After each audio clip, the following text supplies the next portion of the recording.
Good evening, ghouls and fiends. Welcome once again to another edition of the Ministry of Horror, take 3. First time I forgot to hit record.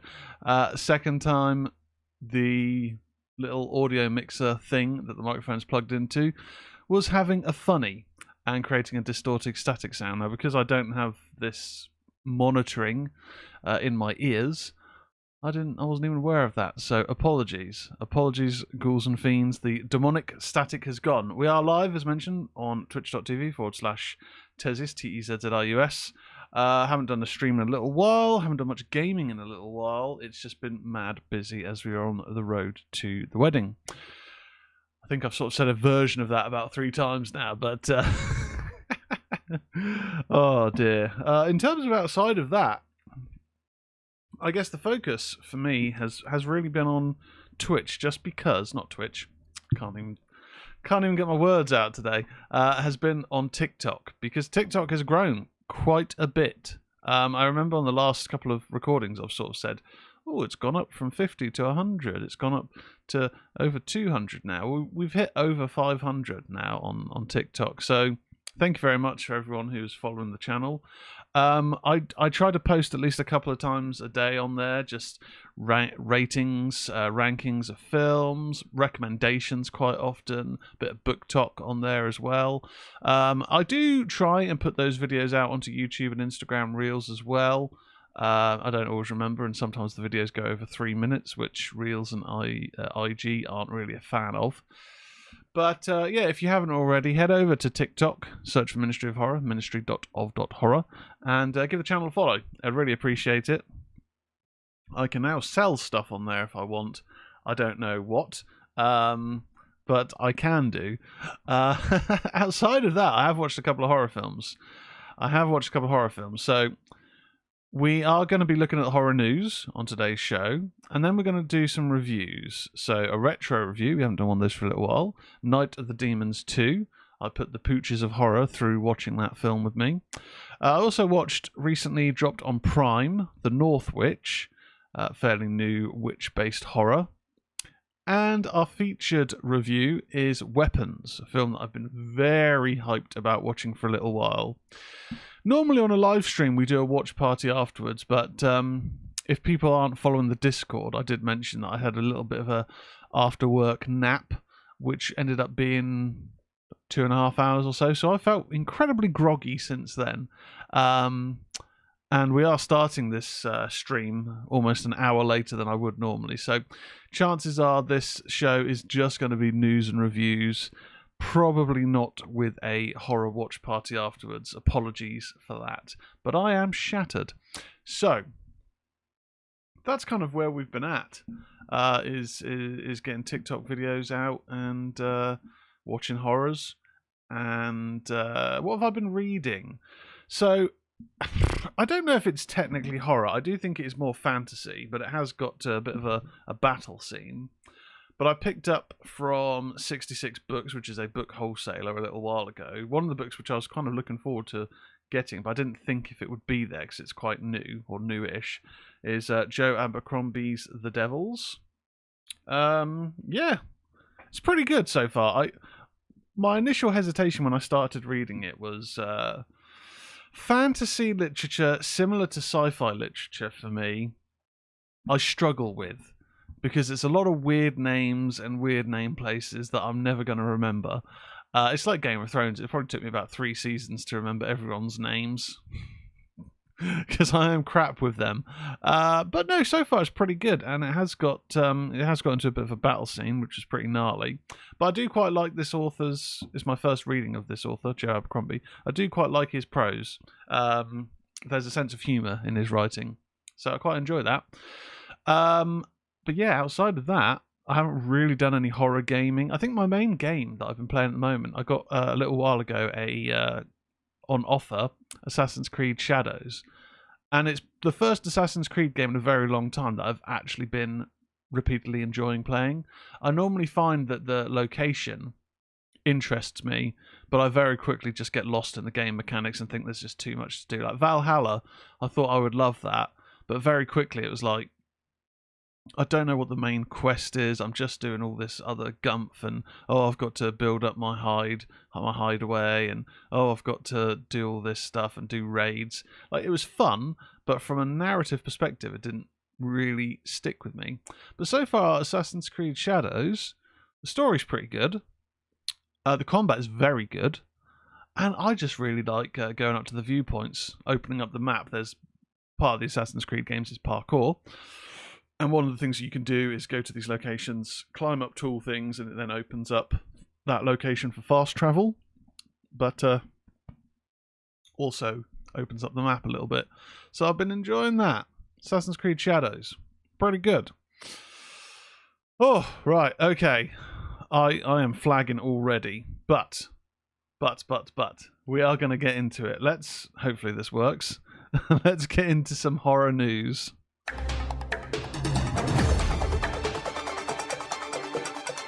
This is the news. You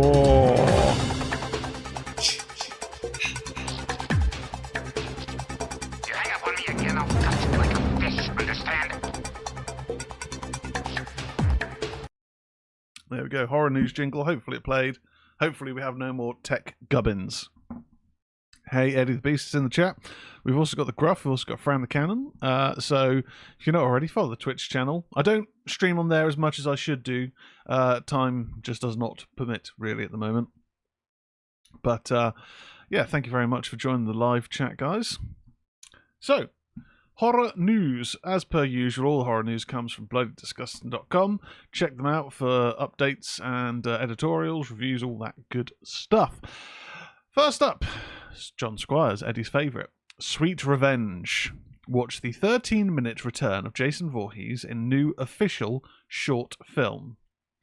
Jason Voorhees is back on the screen in an official capacity for the first time in 16 years, with the Jason Universe team unleashing the 13-minute short film Sweet Revenge tonight. What is Sweet Revenge, you ask? Well, it's been described as a vignette by the team, but it's really a full-on short film that serves to introduce the new Jason Universe branding, as well as the fresh new redesign for the Jason Voorhees character. It's also part of a larger partnership between Jason Universe and Angry Orchard Hard Cider, with special Jason Universe branded Angry Orchard beverages and 12 packs being released in stores this Halloween season.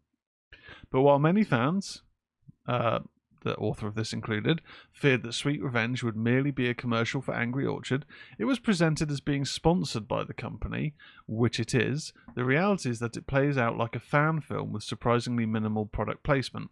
But it's not a fan film, of course, as this short was made by the actual rights holders.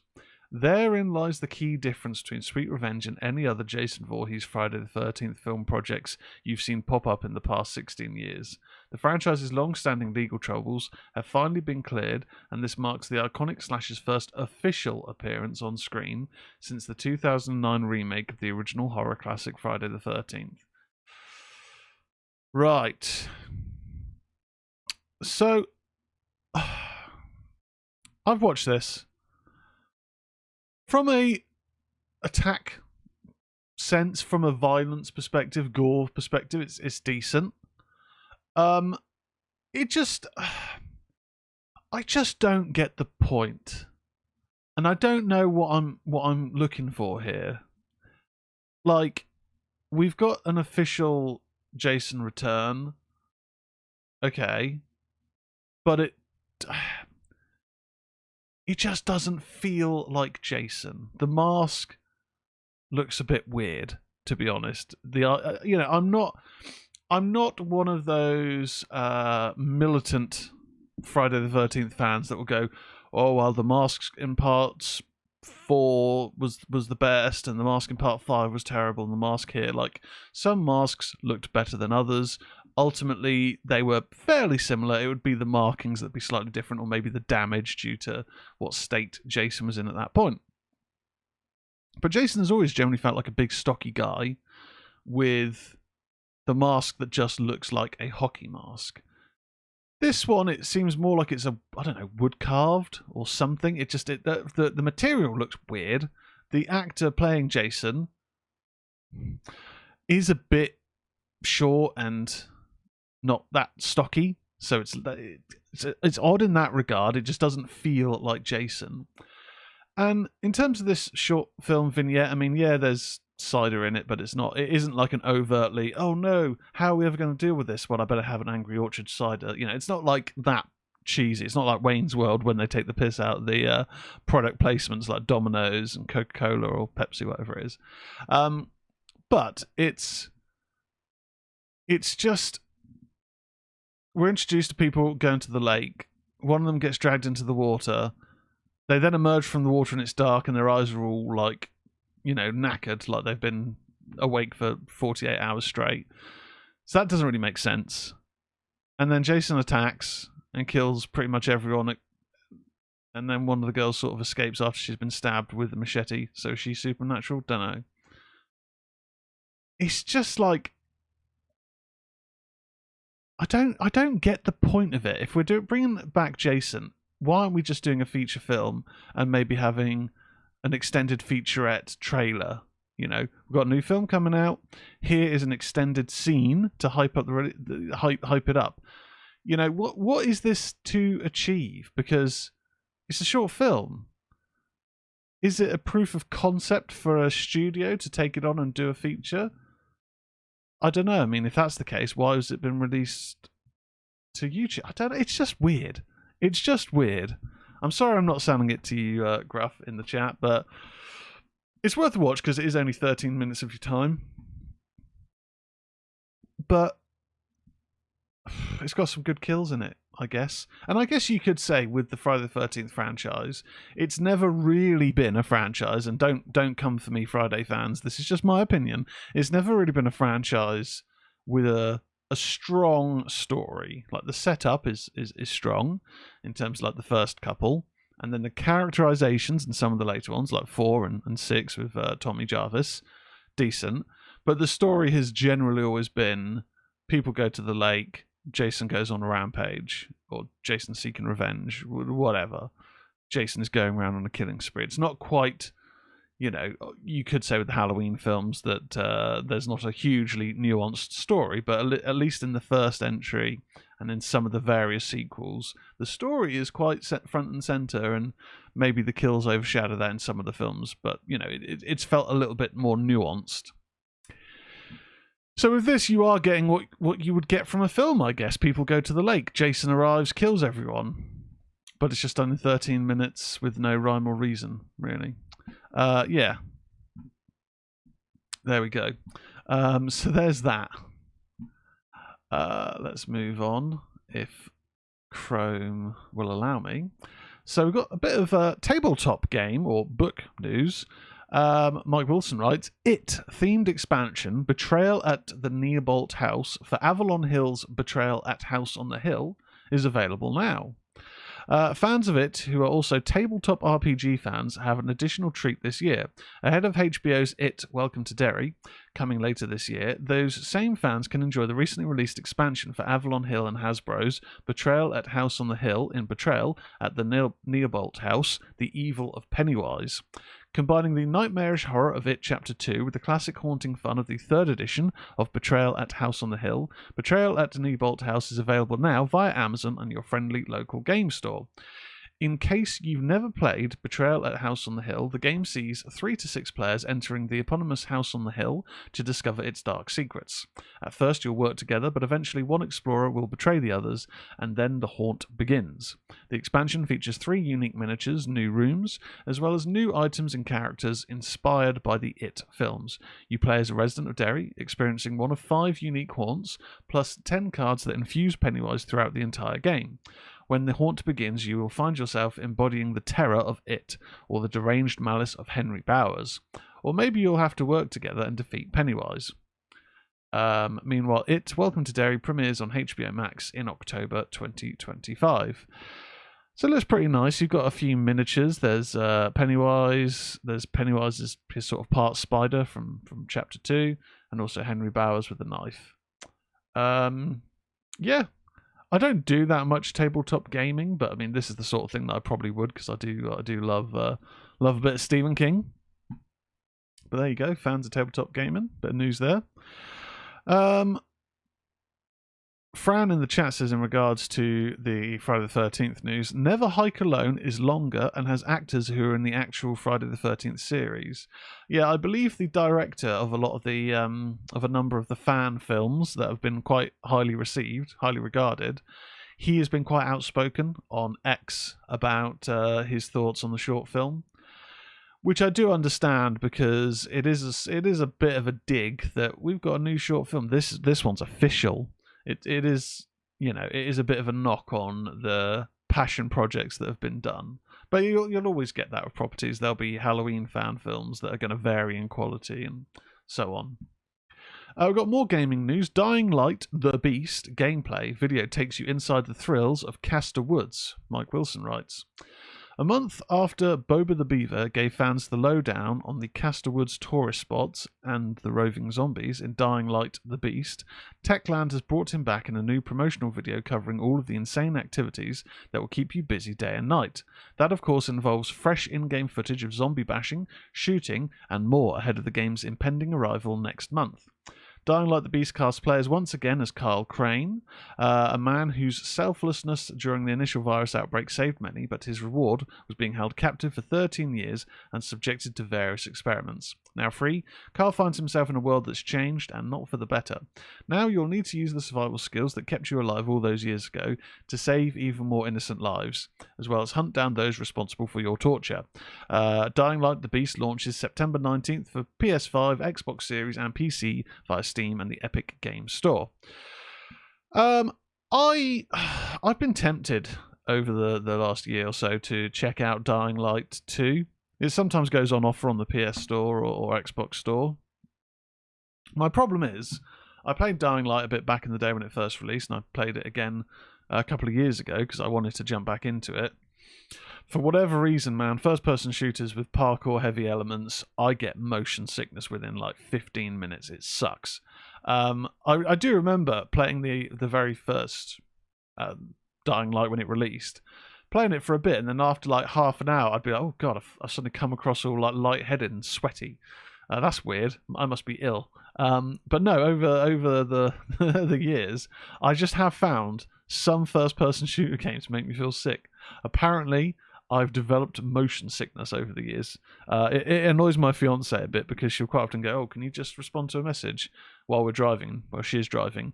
And I'll be like, well, I'll look at the phone, I'll try, but within a couple of minutes, I'll be like, oh god, I just feel sick. It's annoying because it means I'm traveling. I can't really read. So, it is what it is. But yeah, the Dying Light games, they are... The first one, at least, is fun. I've not heard anything bad about part 2. So the expansion to that, I don't know if it is a standalone game. I believe it is just an expansion. Oh no, it doesn't sound like it's an expansion. Maybe it is just a new game. I don't know. I don't necessarily know if you have to own part 2 to play it. So there you go.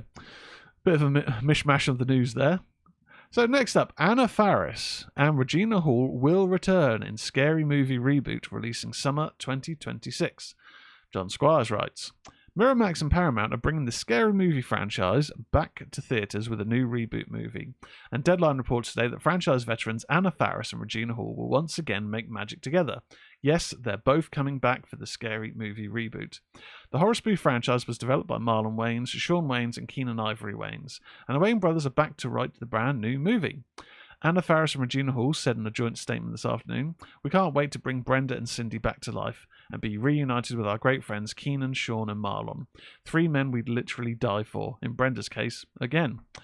Michael Tides is directing the franchise's upcoming 6th installment, releasing on June 12th, with Rick Alvarez writing and producing alongside the Wayans brothers. Marlon, Sean, and Keenan said in a recent statement, we couldn't be more excited to be part of the new Scary Movie and work with each other again. This is a franchise we created more than 20 years ago. We remember people laughing in the aisles and hope to see that happen again. We look forward to working with Jonathan Glickman and his team at the new Miramax to bring these laughs to theatres where they belong. It's a double reunion. The first Scary Movie was released in 2000, just 4 years after Wes Craven reinvigorated the horror genre with his meta-slasher masterpiece, Scream. The film parodied horror movies of the time, including Scream, I Know What We Did Last Summer, and The Blair Witch Project, and the horror comedy spoof scared up $278 million at the worldwide box office. The smash hit box office success of the first Scary Movie paved the way for an entire franchise of horror movie spoofs. with 5 of them in total releasing between 2000 and 2013. Like many franchises, the Scary Movie sequels became a series of diminishing returns in later years, but having the Wayans back in the fold suggests that the franchise's 6th installment may mark a return to the quality of those first couple of installments. And with so much new horror content to spoof here in the present day, we expect the brothers will have a blast. So, I do enjoy the first couple of Scary Movie films. I have to say, in terms of spoof films, it's one of those things where it can either just be cheap laughs or it can be hilarious. And talking about spoof films, one film I did see recently, which I won't have mentioned because it's not horror. I know, I went to the cinema and watched a film which isn't horror, is the new Naked Gun, which I see Gruff has just mentioned in the comments for spoof stuff. The new Naked Gun is hilarious. I thought, okay, this could be a nice little change of pace, and my friends wanted to see it. It had me crying with laughter at certain points. It was so damn funny. And with the Scary Movie films, I really enjoyed the first 2. It just the spoofs worked well. The humor was really my sort of humor, and from the 3rd point onwards, the Wayans brothers weren't involved, I believe, anymore, and from that point on, it just felt like there wasn't actually a story. It was just like extended episodes of Family Guy. And I do like some Family Guy. I haven't really watched it for a few years, but it was basically just spoof joke after spoof joke after spoof joke with no rhyme or reason. Nothing really to connect these scenes together is what it kind of felt like to me. But yeah, the first 2 I felt at least had a bit of a story running through them. The first one is essentially Scream, but with a few different spoofs along the way. And the second one is, I guess, a bit like The Haunting or Haunting Hill House. Yeah, I enjoy the first 2. So if you've never seen Scary Movie films, I'd say give the first one at least a watch, and if you like it, give the second. But from then on, it just kind of falls into your typical spoof type of film, like date movie, an epic movie, superhero movie, those sorts of things. All right, finally in the news, Your Host trailer. Jackie Earle Haley hosts a sadistic game show in Fright Fest selection, Alex DiVincenzo writes. Saw meets The Price is Right in Your Host, starring Jackie Earle Haley from A Nightmare on Elm Street and Watchmen fame as a sadistic serial killer. Watch the trailer for the film below ahead of its world premiere at Fright Fest in London on August 22nd. 4 friends wake up to find themselves trapped in an abandoned factory. Their captor is a deranged host in a terrifying mask who forces them to play a deadly game show. The only way to escape is to win. D.W. Medoff directs from a script by Joey Miller, who follows me on Instagram. Ella Ray Smith, Jamie Flatters, David England, and Joelle Ray also star. So I will be reviewing this at the point that it premieres. So once it's premiered, the embargo for reviews will lift. I have watched this, so I can't talk about it, but I have seen this film. Definitely check out the trailer, I would say. I did a little TikTok on it a few weeks ago. The trailer is online. Have a watch of it. If you're going to Fright Fest, I would try to make sure that you do get to watch Your Host. There's a couple of other Fright Fest films that I'll be getting to review once the embargo lifts, like Pig Hill, and there's another film whose title I can't quite remember at the moment. But yeah, watch it is all I can say at this stage. And that is it for the horror news.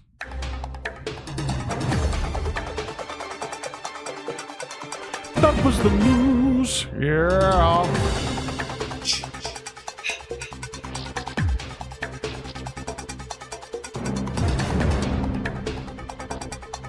That's right, Eddie, with your host, Tezius. Now it's time for reviews. Watch your ears.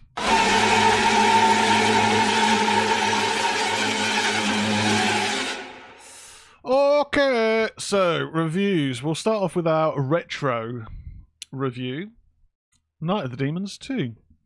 So, as with all the reviews, we'll talk a little bit about the film, we'll talk about some of the plot, we'll talk about the highs, the lows, and then I'll get into my score out of 10.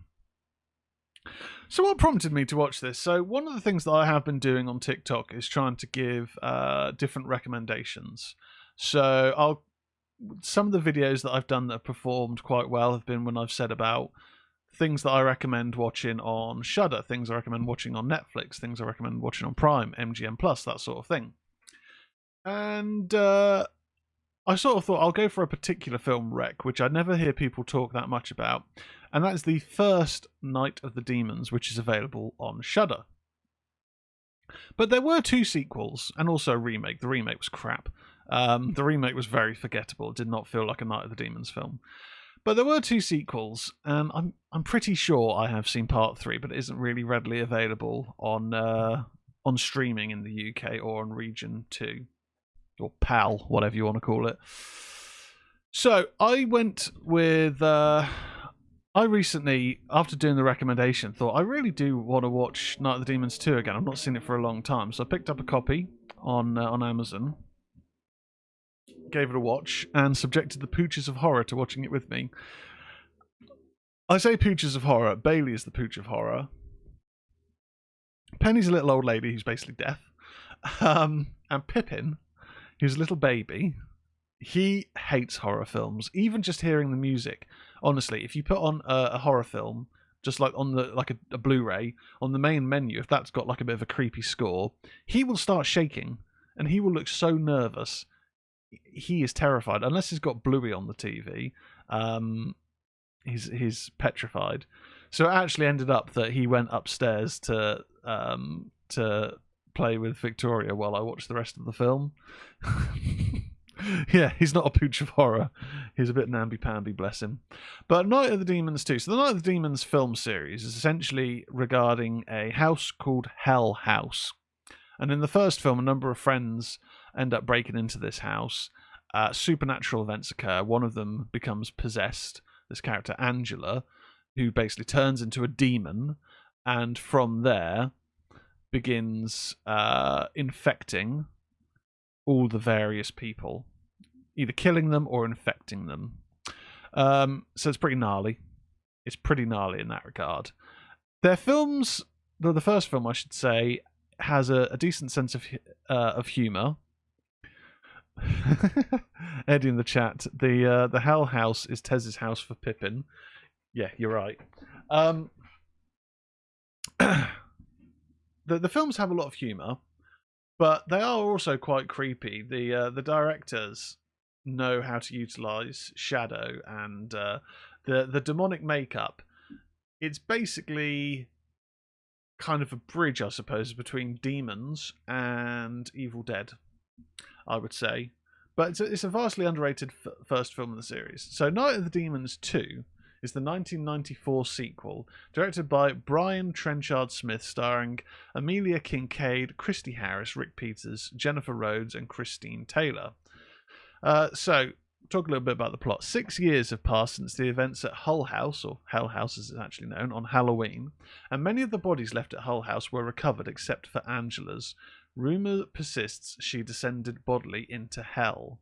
As it turns out, her parents committed unaliving 5 years later after receiving a Halloween card with Angela's signature. A year later, her sister Melissa, nicknamed Mouse, is now staying at St. Rita's Academy, a Catholic boarding school for troubled teenagers. She frequently has nightmares about her sister. Rumours spread around the school regarding Mouse, started by the school bully Shirley. The head nun at the school, Sister Gloria, tries to put an end to it. This then leads to the students getting banned from the school dance, so they decide to have their own Halloween party at Hull, or Hell House. Okay. First off, soundtrack for this is great. Especially during a party scene, they've got some really good death metal playing. So if you like heavy metal, the music in this is pretty good. It is quite similar. It's a great companion piece to the first film. It is quite similar in terms of the gore and the effects. So the thing with the Hell House films is the demons look great. They've all got, crazy red eyes, big teeth. But it is also quite uber violent. It's part of that series of 80s, early 90s horror films that would go much darker than your more mainstream horror films. There is a little bit of a Nightmare on Elm Street-esque aesthetic to some of the kills, such as a moment when one of the characters is baring their bosoms to a chap, and as he goes to touch them, her boobs turn into hands, which then grab and start melting his hands. It's wild, um, but that's the sort of thing that you get with this film. Mad effects and a bit of a sense of humor, but also kind of scary in places. It does a good job of creating peril for the characters, and also for creating a mixture of characters that you care about and characters that you couldn't give two hoots about what happens to them. Because quite often in the late 80s and into the 90s, and even into the 2000s, horror films would focus more on awesome deaths and not really on characters. And so sometimes, I suppose you would see it in a couple of the later Nightmare on Elm Street films. A lot of the characters aren't really that likable. And so when that happens, why are you going to care that they get killed? You're almost rooting for the villain. And then if you're rooting for the villain, when you then get to the finale, why are you going to care if the protagonist defeats the villain or not? You know, that's one of those things where focusing on the kills entirely as opposed to the characters goes against the story, really. But with Night of the Demons, they do a good job of, and Night of the Demons Part 2, they do a good job of creating characters that you can get behind. I like the directing in this. It very much has a good mixture of locations. We're not just in Hell House for the entirety of the film. There's the local boarding school. There's also well, it's mainly the boarding school and Hell House, but it's not too stagnant where we're just in one location for the entirety of it. Gruff in the chat says they don't make horrors like this anymore. I love some classic 80s 90s horror, so silly. Yeah. And Night of the Demons Part 1, if you've never seen it, is on Shudder, worth a watch. But Part 2 should really land on streaming, because it's up there. In some regards, I think it's even reviewed slightly higher than Night of the Demons 1. But I would like to watch Night of the Demons Part 3, but I can't. I'll need to have a look to see if it's on any sort of streaming service, because you can't really seem to sort of buy a copy without having a multi-region player, which I don't, because they cost silly money for a Blu-ray player, at least, anyway.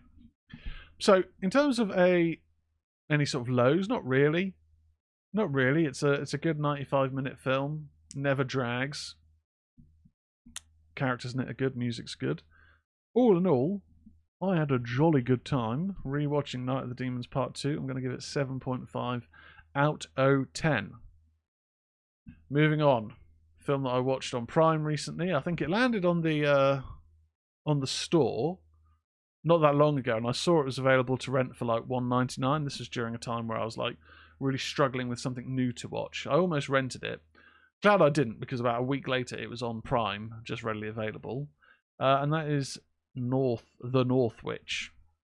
So North Witch, directed by Bruce Wemple, written by Anna Shields, starring Anna Shields, Caitlin Lunardi, and Jesse Halterman. 5 women embark on a search for a cabin that mysteriously went missing 60 years ago. They soon realise that watching them is a sinister, demented being. Can they survive the horrors of the North Witch, or is death the better way out? Okay. So, where to start with this? It's a kind of low budget film, but it doesn't look too low budget. I would say what's commendable is I think that the filmmakers have managed to do quite well with what I would presume is limited resources. The problem here is it does fall into the trap of we spend a lot of time in one location, that being the cabin, and it's a slow burn film, but it is only an hour 20 minutes. It does drag quite a bit. The performances, I think, in this are all fine. Anna Shields is our lead, and yeah, Caitlin Lunardi is. They're essentially our 2 leads, and then there's a few additional, side characters. But it is one of those films that falls into the trapping of psychological horror, that's very obvious from the out what's going on, as a character seems to be not acting as themselves. They seem to be almost possessed, but how much of this is really happening? Um, there are a couple of moments where you will sort of grit your teeth and go, "Oh Jesus Christ, that's a little bit heavy going." So that did keep me interested in the film. It did stop me from just sort of turning it off. And there are a few scenes as the story does begin to unravel, or as the narrative of what's happening begins to unravel later on, that are quite creepy. Like some quite nice shots later on when what has actually been occurring is being explained. But the difficulty is getting to that point. It's just a film where I don't even necessarily know if it's the pacing. It's not one of those slow burn films where if it's not done right, it can feel like nothing is happening for 2/3 of the film, and then out of nowhere everything goes on. It's not quite like that. You know, we do, I suppose, get into the oddness, the horror elements fairly promptly. I would say within maybe 20 minutes or so. But there is just something about it that just drags. I think the music in this worked quite nicely. You know, sometimes in these lower budget horror films, it's very evident that the music was composed in MIDI on a computer.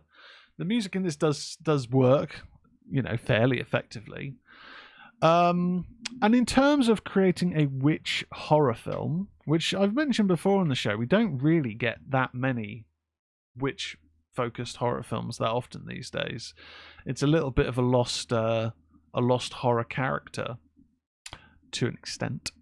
But yeah, the witch in this is quite creepy when you actually see them. But yeah, I can't really. It's an odd one. It's an odd one because there's things that I can applaud about this film.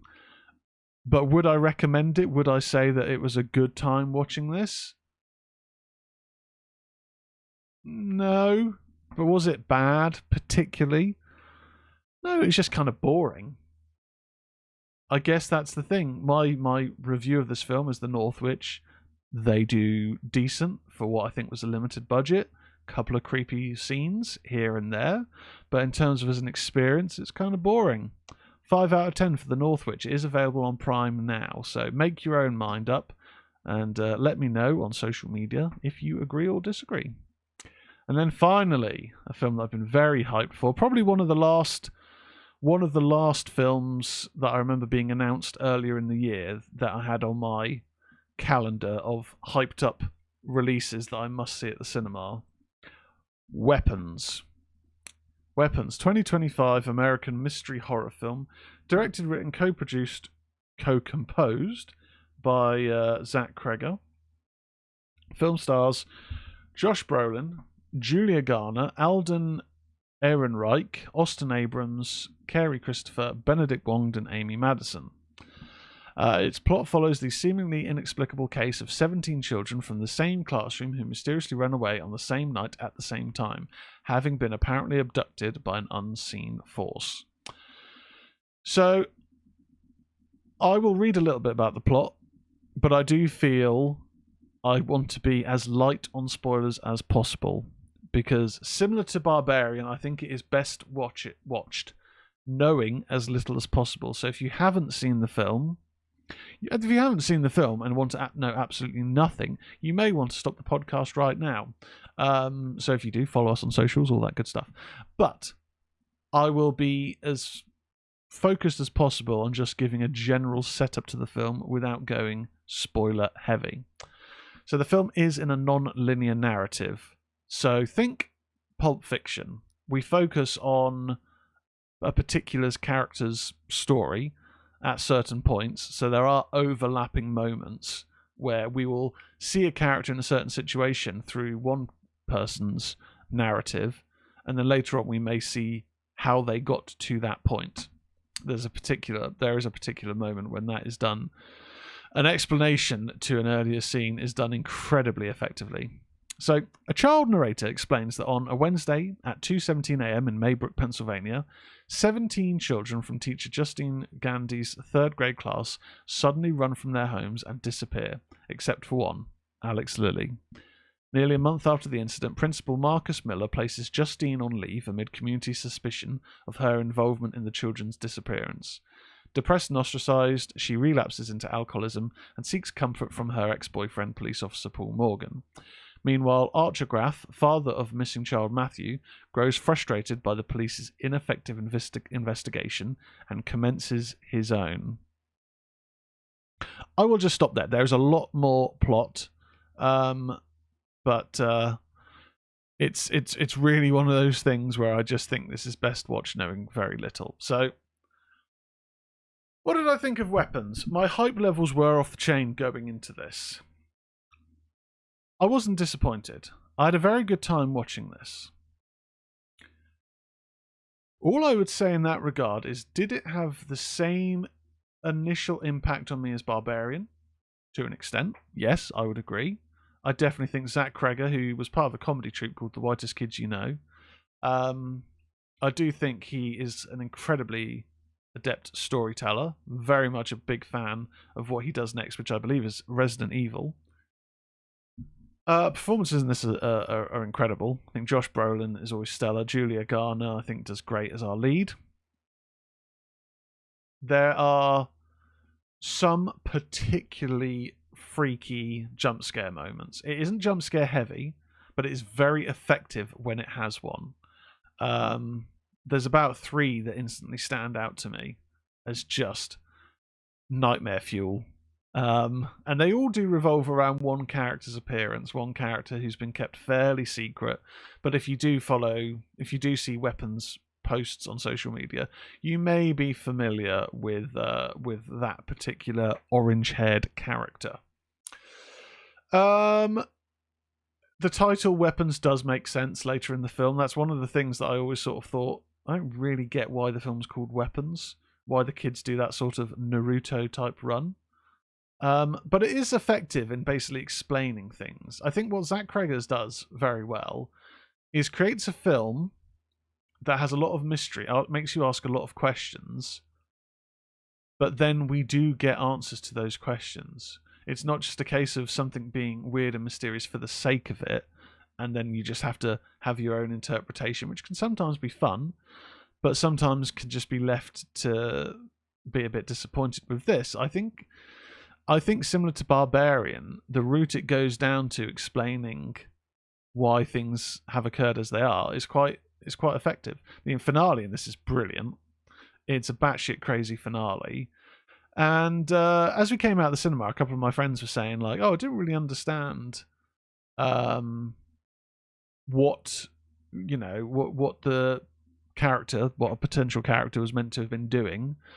And I kind of said, well, there's a couple of scenes where a running theme is occurring, on a TV, the TV show a character's watching, or in a classroom, a discussion in the topic in class, that I think is basically giving hints as to what is going on with a particular character. Again, being incredibly vague, so I don't want to give spoilers away.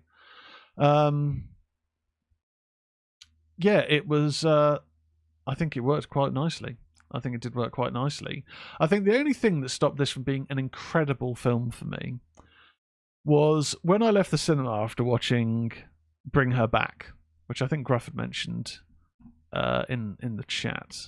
Let me just see Gruff's mention of Bring Her Back. Went to see Bring Her Back the other day. Amazing. Best horror I've seen for a long time. Yes. Bring Her Back, I thought that was haunting. Haunting and sad.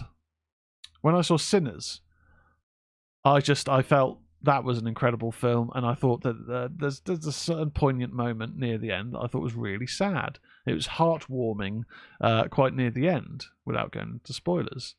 Nosferatu, I thought, was just an incredible piece of art. So I've seen a few horror films in the cinema recently that have been not just a great cinema experience, not just a good horror film to watch, but have, had an impact. Been a bit of a moment. With Weapons, I didn't have that, but that doesn't mean that The Weapons isn't a great film. It just didn't hit in the feels, like some of those other more recent films did. Is quite scary in places. It has a few moments where you are just cringing in terms of what is going to happen next. It is quite gory in a couple of places. It isn't too heavy on the gore, but it does that good job of it's not focusing too much on the gore for the gratuity's sake, but what it is showing is enough for you to be freaked out. Yeah, I had a great time with Weapons. I thought it was excellent. Eddie in the chat says, 2 of my uncle's friends didn't enjoy Weapons that much, said it didn't make sense for them. Yeah, fair enough. I do think the answers are there. I do think personally it does a very good job of explaining what is occurring and why. I think that there is probably a bit of subtext which, again, like I say, a couple of my friends hadn't straight away picked up on those bits because they're just sort of throwaway moments that you may not think of as important. I just happened to sort of think, I think when the second time it occurred, I sort of thought, oh, that must have some relevance here. And whether I'm correct in thinking that is the case, I'm not entirely sure. I'm just applying my interpretation, but to me, I've interpreted it making sense there. So Weapons. I'm going to give Weapons...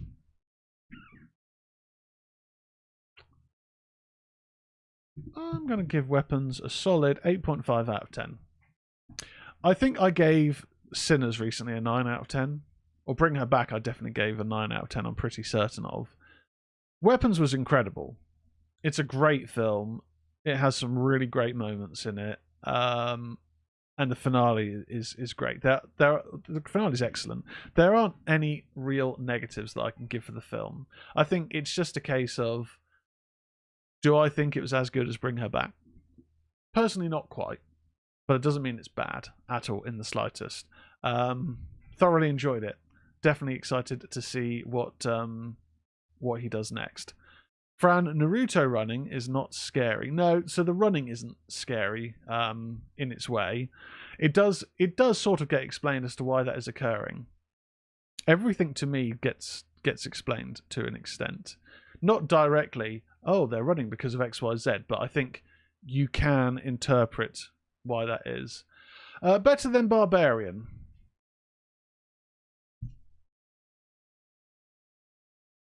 I think so. I really enjoyed Barbarian because, again, I went into it not knowing anything, was very surprised as to after half an hour how the story changed, and then how that change narrative then impacted along with what happened at the start and where the story went. I enjoyed that. And we do get a certain actor or actress making an appearance in this, which was a nice surprise. I would say slightly better than Barbarian, but I really enjoyed Barbarian as well. I can't remember what score I gave that, but yeah, Weapons, 8.5 out of 10. Right, Ghouls and Fiends, that is it for another edition of the Ministry of Horror. I don't think I'm going to do I'm not going to do a watch party, sorry. I'm going to go and watch High Tension, or Switchblade Romance as it was originally known, with the Pooches of Horror, so they're going to be terrified. Never seen it before, but going to give it a go. I would say if you're a horror fan, if you like physical media, Second Sight, who do incredible releases, have a big sale on at the moment for Blu-ray and 4K Blu-ray. So go check them out. Unfortunately, the sale doesn't include their special edition boxes, which is a shame because they are excellent. But also Arrow, I believe, have sales on at the moment. A number of horror outlets have sales. So I would say if you're thinking of ever buying physical editions, physical media collector's editions, get it from the sources, because I've been burned recently by Amazon. I pre-ordered in April the limited edition 4K edition of Dark City, which got released a couple of months ago. It sold out very quickly. Amazon did not honor the pre-order because they clearly pre-ordered more than were available to them, so they eventually cancelled my order because it wasn't available. So I am going to have to, when I do get Dark City, just get the standard 4K edition, not the nice limited edition box. So, point being, if you do see items for pre-order from Arrow or Second Sight on Amazon, I would go directly to their sites and pre-order from there. Just burnt me a little bit.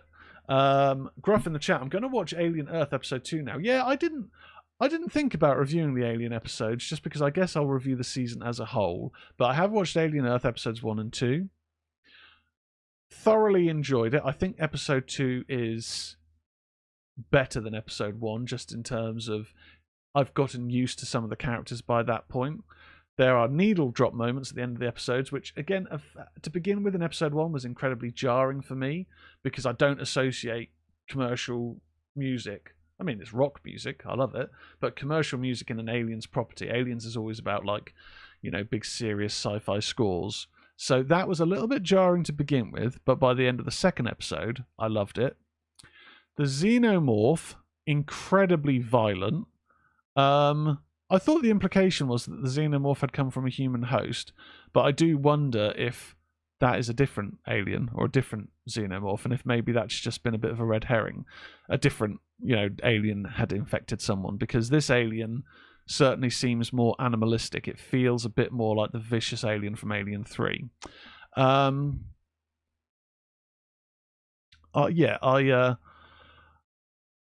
I think my only little minor complaint is the actual alien. Its mouth looks a bit weird. Like the close-up shots of the alien, I don't know, it doesn't look goopy enough. It just, yeah. I'm not sure yet on the close-up shots of the alien. The alien, when you see it from a distance, when you see it just very quick moving, I think looks great. But on some of the close-up shots, there's like a bit of a moonwalk scene, which I thought was a bit weird. And the close-ups of its face, it looks too clean. But that's just a minor complaint. Eddie the Beast in the chat says, before you go, Tez, I'm watching Together on Sunday. Anything you can tell me without giving a lot away? I do want to watch Together. Probably not this month, because I've watched quite a few horror films at the cinema, and I'm getting married pretty soon, so I've got to really watch the pennies in that regard. I think it looks very good. I think expect body horror. Expect morphing. Graph in the chat, I don't think it's lit very well. It looks too much like a suit with no detail. Yes, I agree. They've definitely gone for someone bulkier, as opposed to the really thin actors that they've used in Romulus. But I think because of that, it does make it look more like a man in a suit, which of course it is.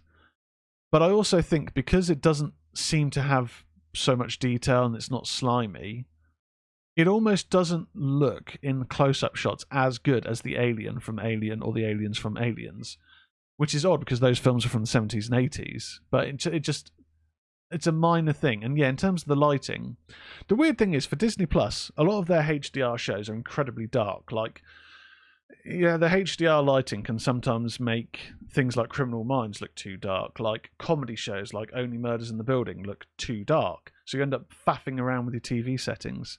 Alien Earth, it looks incredible, but it is almost too bright in some scenes. There is a Kill the Rich scene in episode 2, which looks incredible. It's not very brightly lit.